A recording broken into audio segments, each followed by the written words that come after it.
Renungan Umat dengan judul Kebaikan Hati, berdasar dari bacaan kitab Rut pasal 4 ayat 1-4 yang demikian. Boas telah pergi ke pintu gerbang dan duduk di sana. Kebetulan lewatlah penebus yang disebutkan Boas itu. Lalu berkatalah Boas, "Hai saudara, datanglah dahulu kemari, duduklah di sini." Maka datanglah ia, lalu duduk. Kemudian dipilihnyalah 10 orang dari para tua-tua kota itu dan berkata, "Duduklah kamu di sini." Maka duduklah mereka.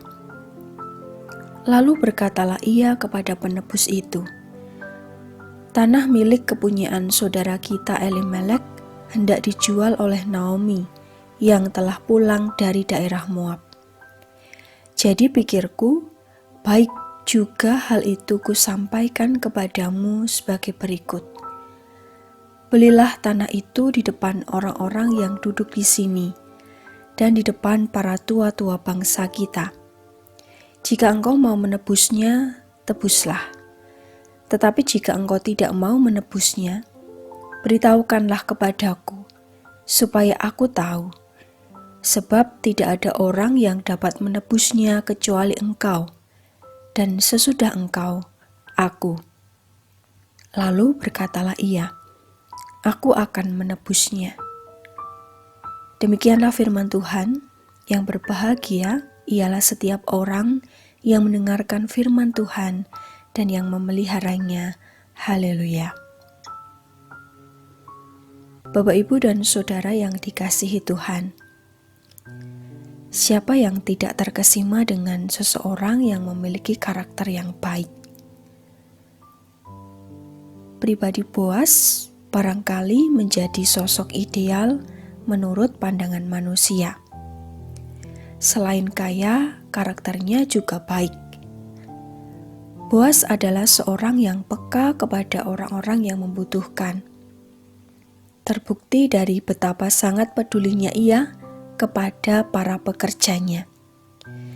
Salah satu pekerja yang ikut bekerja waktu itu adalah Rut, menantu Naomi, ketika sedang musim menuai jelai pasca mereka datang dari Moab. Ia tahu apa yang menjadi pergumulan Naomi dan keluarganya.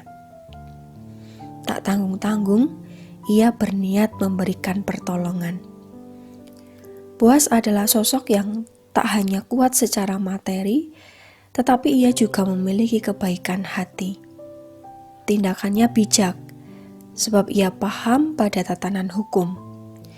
Ia adalah kerabat Elimelek. Ia yang menjadi penebus bagi Naomi yang akan menjual tanahnya. Meskipun demikian, tetapi masih ada kerabat dekat lain lagi yang bisa menjadi penebus. Waktu itu Boas sudah mengatakan kepada Rut kalau ia bersedia untuk menebus. Perkataannya itu lantas tidak membuatnya bertindak asal-asalan.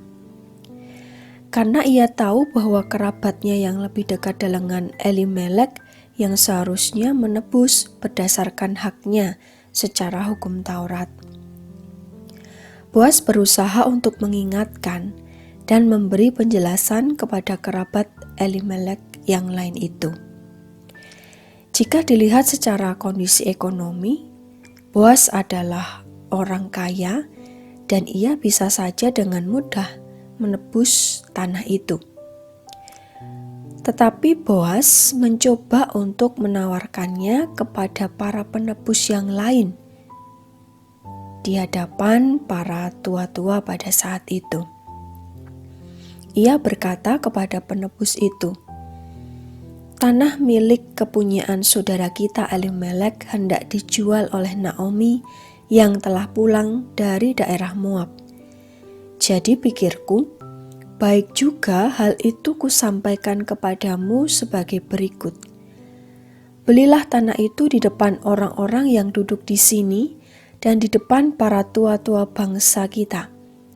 Jika engkau mau menebusnya, tebuslah. Tetapi jika engkau tidak mau menebusnya, beritahukanlah kepadaku, supaya aku tahu. Sebab tidak ada orang yang dapat menebusnya kecuali engkau, dan sesudah engkau, aku. Setelah penebus itu menyatakan bahwa ia akan menebusnya, Boas tidak menyembunyikan kenyataan. Dengan jujur ia menjelaskan fakta yang harus juga ditanggung oleh penebus. Selain menebus tanah, juga mendapatkan seorang perempuan Moab bernama Rut untuk dijadikannya sebagai seorang istri. Penebus itu awalnya berkata mau, tetapi akhirnya membatalkan. Ia membatalkan niatnya karena sangkanya penebusan itu hanya berhenti pada kewajiban membeli tanah, tetapi ternyata juga memperoleh Rut. Penebus itu kemudian memilih untuk menanggalkan kasutnya. Apakah Boas diam saja? Tidak. Ia melakukan seperti apa yang sebelumnya ia katakan. Boas pun melakukan seperti yang ia sampaikan ketika di pintu gerbang tempat terjadinya transaksi perdagangan, dan juga pada saat itu para tua-tua atau pemimpin kota berkumpul untuk membuat keputusan menyangkut kehidupan warganya. Jika penebus yang lain tidak dapat menebus, maka Boas sendiri yang akan menebus. Di hadapan banyak orang ia berkata, dan ia juga siap bertanggung jawab atas perkataan itu. Boas akhirnya menikahi Rut. Mereka menjadi suami istri dan melahirkan seorang anak laki-laki bernama Obed, kakek dari Daud. Nama Boas tidak hanya sekedar masuk dalam daftar silsilah Yesus Kristus, tetapi kebaikan hatinya juga terpancar bagi sesama. Rut dan Boas sama-sama memiliki karakter yang baik. Mereka dipersatukan oleh Tuhan dengan akhir yang bahagia menurut kesaksian Alkitab. Boas dipilih untuk menyatakan kasih Allah kepada manusia, menjadi berkat secara khusus juga bagi Naomi dan Rut. Ia tidak merasa terpaksa melakukannya. Justru tindakannya itu mencerminkan diri sebagai pribadi yang berintegritas. Ia berwibawa, rendah hati, perhatian, bertanggung jawab, bijak, ramah, dan juga jujur. Bapak, Ibu, dan Saudara yang dikasihi Tuhan, kiranya teladan hidup Boas menjadi penyemangat bagi kita semua untuk memancarkan kebaikan dari hati, untuk menjadi berkat bagi sesama kita. Amin. Salam sehat untuk kita semua dan tetap semangat. Tuhan memberkati.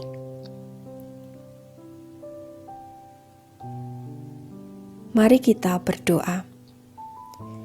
Ya Allah yang Maha Kasih, kami mengucap syukur atas kebaikan-Mu yang kami rasakan dalam hidup kami hingga hari ini. Terima kasih karena saat ini kami juga diingatkan untuk memancarkan kebaikan dimanapun kami berada, kepada orang-orang yang ada di sekeliling kami, yang kami jumpai setiap hari. Teladan hidup Boas kiranya boleh menggugah semangat hidup kami, agar kami dimampukan untuk hidup seturut kehendak-Mu, menjadi berkat bagi sesama kami. Pada saat ini, kami juga mendoakan bangsa dan negara kami, serta dunia yang masih menghadapi pandemi COVID-19. Kiranya Engkau memberkati para pemerintah dalam menangani pandemi COVID ini. Kami juga memohon berkat-Mu untuk saudara-saudari kami yang sedang sakit, dalam proses pemulihan, dalam setiap pergumulan yang dihadapi. Kiranya Engkau yang berkarya memberikan pertolongan bagi mereka. Berkati ya Allah untuk anak-anak dalam studi di tingkat pendidikan yang saat ini sedang dilalui.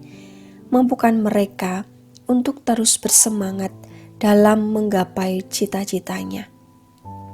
Berkati kami semua dalam segala bidang pekerjaan dan pelayanan. Sempurnakanlah ya Allah seru doa syukur dan harapan kami ini. Di dalam nama Tuhan Yesus Kristus, doa ini kami serahkan. Amin.